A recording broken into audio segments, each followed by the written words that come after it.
धनबाद की रहने वाली आर्चरी खिलाड़ी गोल्डन गर्ल सड़कों पर झालमुड़ी बेचने को विवश। ममता टुडू साल 2009 में विजयवाड़ा में हुई अंडर 13 तीरंदाजी में नेशनल चैंपियन का अवार्ड हासिल कर गोल्ड मेडल हासिल किया। तब से लोग उसे गोल्डन गर्ल के नाम से ही जानने लगे, लेकिन आज वो मुफलिसी की जिंदगी जीने को मजबूर है। ममता के परिवार की आर्थिक स्थिति खराब रहने के कारण उसे अब झालमुड़ी बेचकर गुजारा करना पड़ रहा है। आखिर क्यों एक गोल्डन गर्ल सड़कों पर झालमुड़ी बेचने को विवश है, देखिए इस रिपोर्ट में।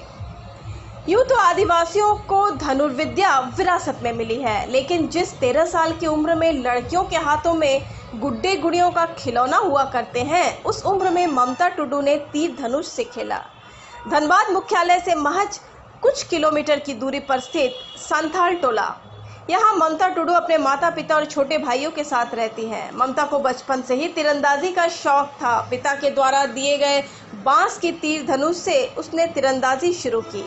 देखते ही देखते वो धनुर्विद्या में निपुण हो गई। महज 13 साल की उम्र में उसने विजयवाड़ा में अंडर 13 राष्ट्रीय तीरंदाजी चैंपियनशिप में शामिल हुई, और सिर्फ शामिल ही नहीं हुई बल्कि अपनी तीरंदाजी का जौहर भी दिखाया। उसने ये चैंपियनशिप में जीत हासिल की और गोल्ड मेडल जीती। ममता रांची एक्सीलेंसी में रहकर अभ्यास कर रही थी, लेकिन कोरोना काल में वो बंद हो गई, जिसके बाद वो वापस अपने घर लौट आई। यहाँ आने के बाद घर की आर्थिक स्थिति को देखकर उसे रहा नहीं गया, जिसके बाद परिवार की जिम्मेदारी निभाने में जुट गई और फिर जिन हाथों में कभी निशाना लगाया था, उन्हीं हाथों से झालमुड़ी बनाकर बेचती है। घर के पास ही सड़क के किनारे प्लास्टिक एवं बांस से बनी झोपड़ी नुमा दुकान में अपने परिवार की जिम्मेदारी उठा रही है। ममता कहती है कि पिताजी दिहाड़ी मजदूर हैं, कभी काम चलता है कभी नहीं, इसलिए इसे बेचकर 2 वक्त की रोटी का जुगाड़ हो पाता है। लेकिन सपना भी बरकरार है, वो देश के लिए गोल्ड जीतना चाहती है। ममता कहती है कि सरकार यदि आर्थिक मदद करे और नौकरी के उपाय करे तो मेरा सपना अब भी साकार हो सकता है। तो स्टार्टिंग नेशनल्स के लिए थे, सब मिनी सब विनर आपका विजयवाड़ा में हुआ था। वहाँ भी मतलब गोल्ड मेडल लगा है, चैंपियन भी हुआ 2 साल कंटिन्यू। फिर आपका छत्तीसगढ़ रायपुर में हुआ था, वहाँ भी गोल्ड मेडल लगा है जूनियर लेवल में।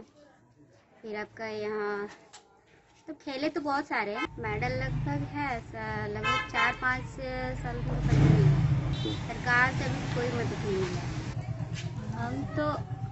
हम तो 2008 में स्टार्टिंग किए थे, मतलब स्टार्ट हुआ था वहाँ, और इसके बाद टाटा फिटनेस सेंटर में स्टार्ट हुआ था, वहीं से हम स्टार्टिंग किए हैं। तो अभी तक खेल ही रहे हैं, ऐसा नहीं कि नहीं खेले, लेकिन घर का स्थिति इस तरह है, आर्थिक की प्रॉब्लम है, तो उसी की वजह से कभी कभी कि नहीं ये होता है। कुछ साल छोड़े थे, फिर ये वहाँ से दिक्कत होता था, थोड़ा सा प्रॉब्लम होता था पैसा वैसा का, जाने आने का, प्रैक्टिस से यहाँ से डिगोडी बहुत दूर जाना पड़ता है। इसके बाद से वहाँ ये करने के बाद आपका 2 साल मेरा वैसे ही रेगुलर छूट गया, वही आर्थिक प्रॉब्लम की वजह से। घर में मम्मी पापा है, बहन है। पापा अभी तो कुछ नहीं कर रहे फिलहाल, ये तो हाजिरी में काम कर रहे हैं अभी। तो मैं तो फिलहाल तो वैसे पापा हाजिरी में काम करते थे, तो फिर हम रांची में एक्सलेंसी में सेंटर ऑफ एक्सलेंसी में है, तो वहाँ प्रैक्टिस करते थे। लेकिन लॉकडाउन में आए तो घर का प्रॉब्लम देख के तो सोचे कि क्या करेंगे, घर में बैठे बैठे लड़की हो के बाहर तो कुछ नहीं कर सकते, तो उसी की वजह से घर में ही वही झालमुड़ी बेच रहे हैं। अभी तो झालमुड़ी चॉप वगैरह बेच रहे हैं, उसी से पापा का हेल्प कर रहे हैं।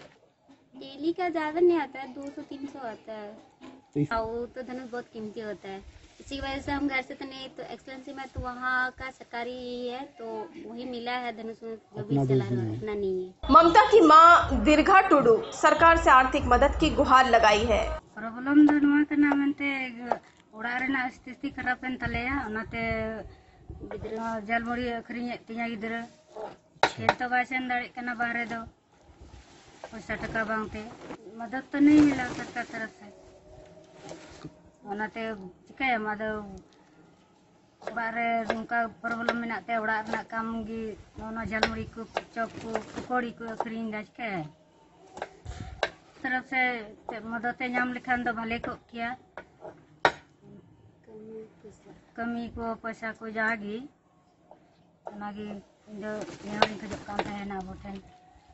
सरकार से मोहम्मद शमशाद ने भी सरकार का ध्यान ममता की ओर आकृष्ट कराते हुए आर्थिक पहल करने की मांग की। ये बहुत ही दुर्भाग्यपूर्ण है और ये मैं सरकार से यही मांग करूंगा कि धनबाद की इस बच्ची को, गोल्डन गर्ल को